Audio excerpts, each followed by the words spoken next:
no kure me kunu kwaje asase obi mso o kunu your friend say Mr. Fatao okay oje asase no so ko de yen moa achire no na obomu ebuo ni nyina wi bim so number 1 na number 2 patcho number 1 okay obuo ni wi no na kurumofo no ka say moa na ode ba no o mani nye ho because omudo no baye no modo na ye de moa o say anantwie no ode ba okay ento o decide say obesan asesana ye ne mme ento o ye ne mefu e 2001 and was started ye odua mme no odua mme no wo ho a na besi 2008 na yale bo me kunu yale ne bo me kunu ye wo yale no hwe no ma ye tie SOMPA emre kakre be me kunu wu ye last year no me kunu wu ye afede me wo ho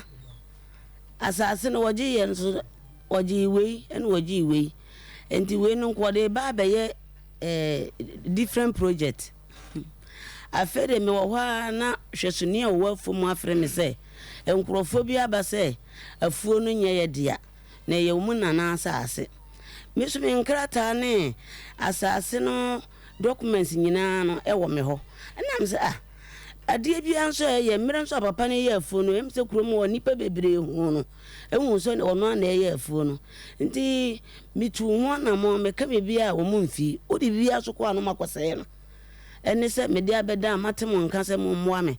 no mo me kire me adekuro nti afuo no enye ye de abiem emira me kunu ti ase no mama owu ye nso afimu ani no mo se asase ne ye wo dia SOMPA FM enti mami jo atwomda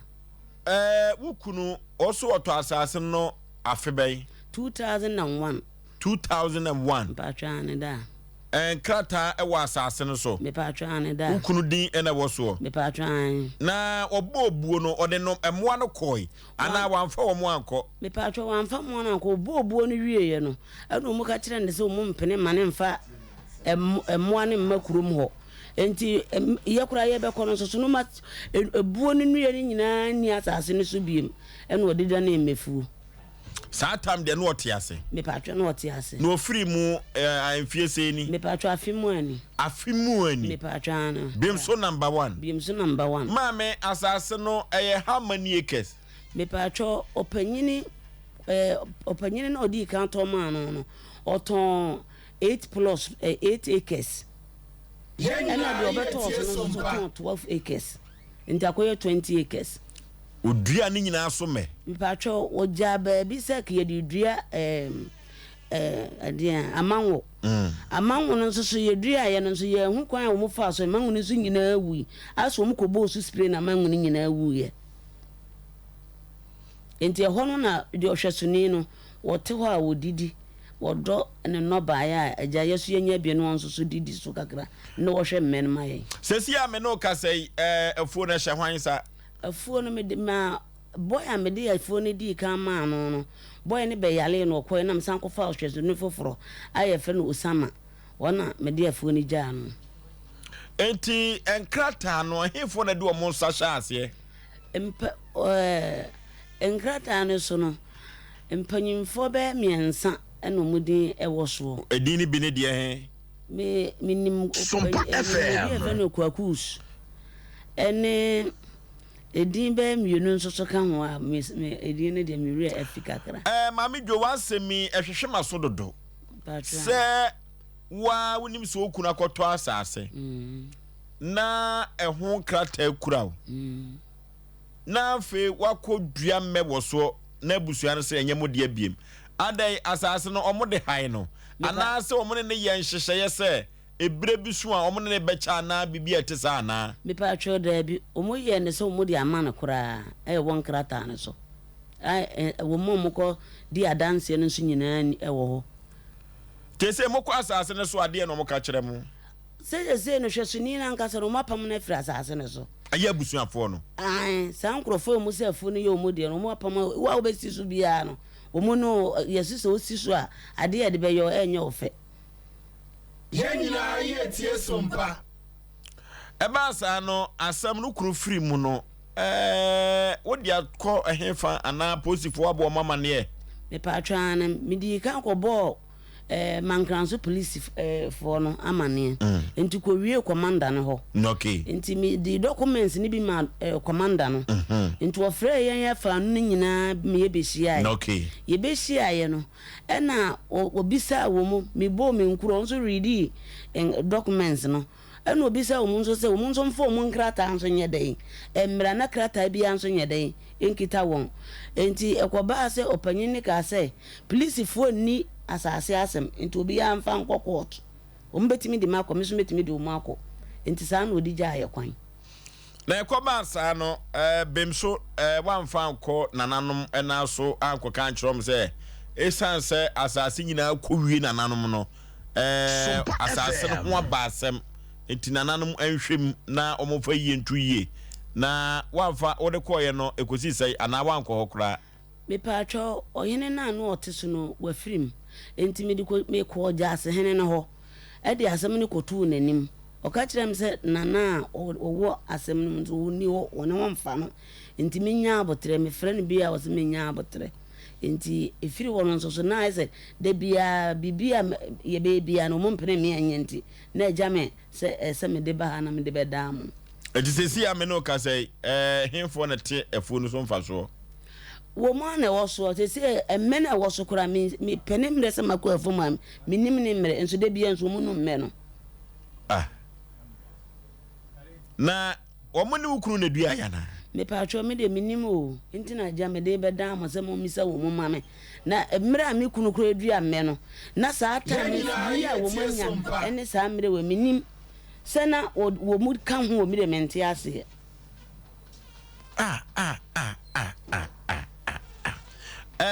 eduru baby a amanfo manwoma bi dane ebutu asantemam ha o eduru baby a amanfo manwoma bi enkoyie e wa asantemam ha o maame wo gidie kese wo krupotwadia pom se enkrata no ukuru na ye ya abusuafo no omoton ma ukuru no omsasha ase me paatwane chief producer enfa nkrata no bi ntoso hwe ade enti sabre ya me ne wo kasei okọ bemso number 1 a omagye wasase no me paatwane eya abusuakuo be ya omo abusua no mentimi hu wo mudi mu na nipa ban na omo ya sade wo mudi minim samom paatwane okay yehwe na yemfa nkrata no entoso na yekọ bemso number 1 ye otententu medika ka kyerɛw maam ye pebibia fo ye minimu abawate na yetumi akon de akoyenim. Hello. Agwasi empom te say. Hello. Agwasi otemenka. I'm Tonga. Wadawro ma uni mami bia efre no mami Jo. Mami Jo. Mami Jo ai. There you. Mami ani kunu ebeto asase obemso number 1 a wadua emme no. Master Fatawo yire no uni no. The wrong life. Yes, ye wa anopakra no omo efre wa yaba fotre aba kromo ye nsa account number na de na ye wrong line. So me there. Na uni bemso number 1. Uni bemso number 1. There me on. Na wo fa he.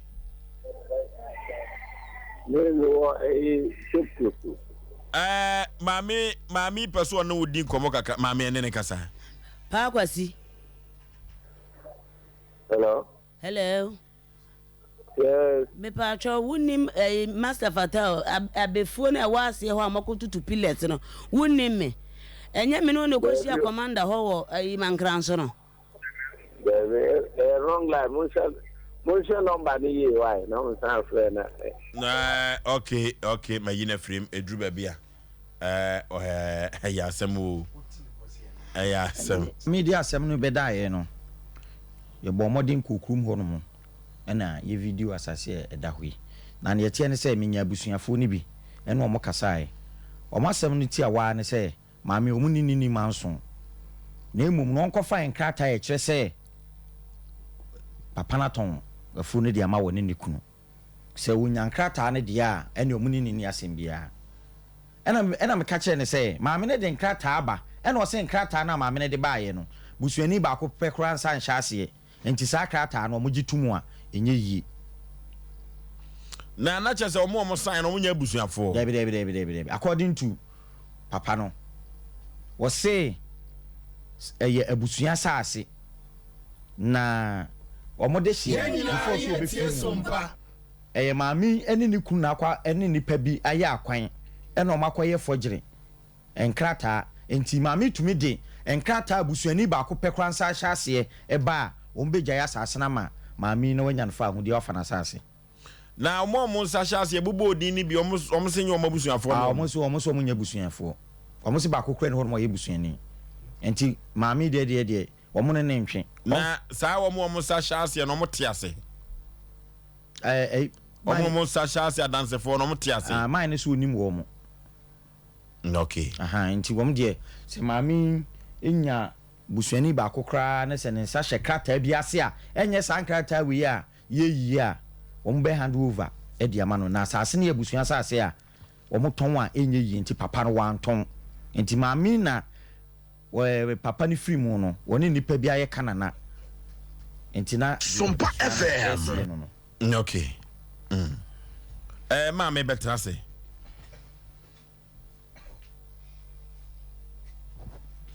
okay shisho hu brani mu maami jo ukunu ofrifa he me pa hwe ye free upper west wa na doli na mo ba me pa twan nti omo adwen kire se sabia ku sabia nyado ukunu free mu no oni achikayefo bia wo eno na menti ase no ya asem wo moko mankran so post station no commandant dia asem no kan ye obisa wo mu ema wo mu kan asem se ya de wo mu ne se emra me de ko asem ne ko ho no wo mu ko fra busuan ne bebre betena ase e ka cham se minyi nkrata ne ma wo mu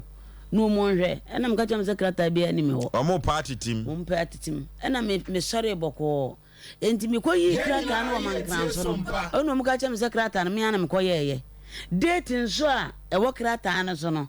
enye nansane ne date a wo mo kire no eye mmere tentene ena even cross o musan pe nkrata ni bie ma o mo betimi akọ lance kura krata ni bi wo ho no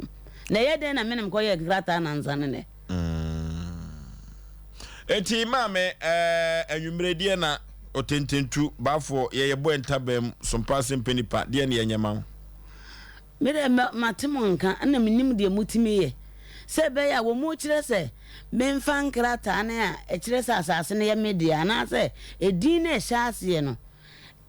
abusuani bia nim ana me ana makoye kana na ye krata no menkoye nkana na bia but me abusuafo no se me so mitumi hu na abusuafo no nso e okay omna sama pa mami SOMPA FM intina waba okay abroti abaken kankrata enu kakra Kwaku manen kankrata enu kakra yankan kakra na yemfa ehu sade besi akan ya asem no de afa na eti asem ne se in the district court mankran so Ashanti affidavit of transfer, and it reads this affidavit of transfer is made between Ebusuapanyin Kwadwo Ben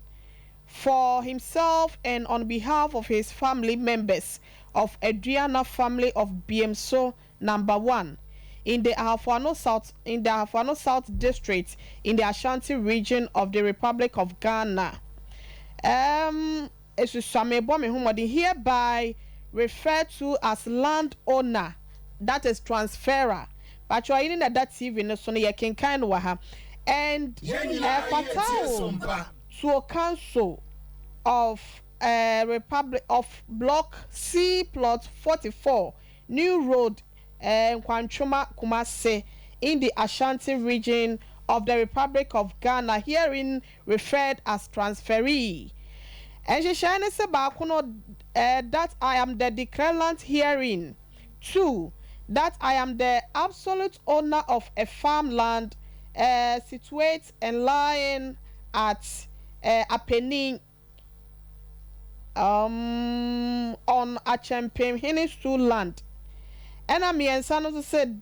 that the said land shares common boundaries with the properties of the following Kwame Menu, Abena Mansa, Kwaku Nimuo, na Kwabena Apia, Kwame Entry. Of also, my mean jumping qua see SOMPA FM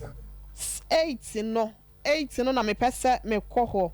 My main country says in Mraka Krebini Ayenti says in say auto no 18,500. Na minim says Kafu Froya and I said the Zaro Sunaye Bebrebe no says in say that the transferee says that this affidavit is made with clear conscience and under no duress whatsoever from any courtesy. 7 say that the undermentioned who have appended their signatures or tamperings are witnesses to both parties. The last one, that is number 8, and point 8, as a wherefore I swear to the affidavit consciously, believing same to be true in accordance with the statutory declaration at 389 of 1971. Now witnesses are one mujinamu edema transferee no Lucina to council dear asaseno yaje edema no asa de wato no ono na dance for no ene Lucina to council no ena yakini to council ena Josephine Fatao nipa miensa ena de wo say gina mo so ma nipa miensa o mo gina mo ma obi ono so eton asase no eye Kwame ahen opanyi Kwabena Boadi ena Kwame Afre say nipa miensa we ena de omode omo kokromoti etintim ye ede masa nipa benu we se na ofo so be ma yes sir di no so be bia me Kwame hwanfo Kwame ahen ena opanyi Kwabena Boadi ena Kwame Afre enipa miensa we ena wonum ejina mu edema abusuapanyi the then abusuapanyi of Adriana family of BMC number 1 ya na ni din no ye Kwadwo Oben ya na se Kwadwo Ben na se Kwadwo Ben na abusuapanyi ama Adriana family and was wo gina mu edema abusua ni nyina according to krata ya onbo fa so no wose wo gina mu ede amo ono ankasa ne ho ene on behalf of his family members of Adriana family of BMC number 1 into that time de ono nko a ena ekoko gina mu a oyesa ehihye no de wo ho no